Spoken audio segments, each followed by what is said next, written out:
Affaire Omar Radi, l'avocat Christophe Marchand expulsé à son arrivée au Maroc.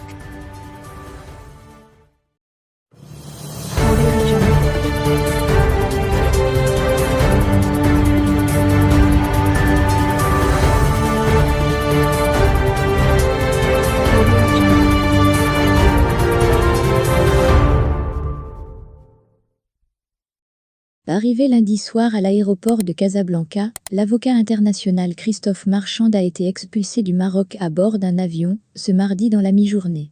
Son cabinet dénonce une mesure liberticide, mais les autorités marocaines estiment qu'il était déjà notifié de son interdiction de territoire.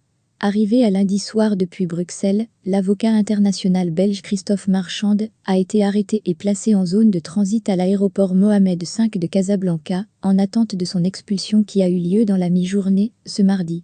Le spécialiste en droit pénal avait prévu d'assister à l'audience du journaliste Omar Radi, tenue ce 29 juin à la cour d'appel de la ville. Dans un communiqué parvenu à Yabiladi, son cabinet jusqu'aux gens à Bruxelles a indiqué que les autorités marocaines auraient notifié à l'avocat qu'il ne pouvait pas rentrer sur le territoire et qu'il serait, de ce fait, expulsé. Il a passé la nuit sur un banc en zone de transit, son passeport lui ayant été confisqué. Il serait expulsé par avion dans le courant de la journée, a ajouté la même source. Christophe avait fait un appel urgent au rapporteur spécial des Nations Unies pour l'indépendance des juges et des avocats, Diego Garcia Sellán Larrabur, par ailleurs ancien président de la Cour interaméricaine des droits de l'homme. Dans la lettre, consultée par Yabiladi, le responsable onusien a été saisi pour qu'il invite le Maroc à laisser l'avocat rentrer dans le royaume chérifien et y exercer son travail. À l'international, l'avocat Christophe Marchand est connu pour avoir fait partie de la défense du lanceur d'alerte Edward Snowden. Son cabinet fait partie de ceux saisis du dossier du fondateur de Wikileaks, Julian Assange. Marchand est également l'avocat des indépendantistes catalans, Carles Puigdemont et Luis Puig, réclamés par la justice espagnole, ainsi que des revenants de Daesh en Belgique. Auprès de la Cour européenne des droits de l'homme, l'avocat a fait partie de ceux ayant obtenu une jurisprudence sur la lutte contre la torture, qui a concerné le Maroc, entre autres pays.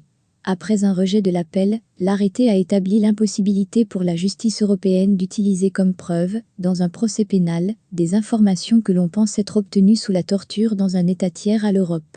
Les autorités marocaines invoquent une décision souveraine. Pour leur part, les autorités marocaines ont invoqué une décision souveraine, soulignant que Christophe Marchand était déjà concerné par une interdiction d'entrée sur le territoire depuis le 24 février dernier. Ses positions hostiles envers le Maroc, notamment celles attentatoires à son intégrité territoriale, en seraient la cause. Selon les autorités, cette mesure a donc été prise conformément aux dispositions de l'article 4 de la loi 02-03 relative à l'entrée et au séjour des étrangers, à l'émigration et à l'immigration irrégulière. Le texte prévoit une expulsion, notamment en cas d'interdiction du territoire.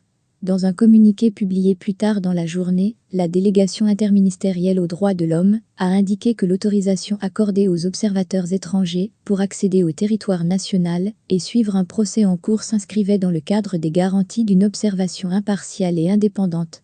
La même source a indiqué que même si Christophe Marchand avait préalablement connaissance de son interdiction, il se serait obstiné à se rendre au Maroc dans une tentative d'imposer le fait accompli, ou encore de saisir l'occasion de sa présence pour rédiger des rapports partiaux et non objectifs.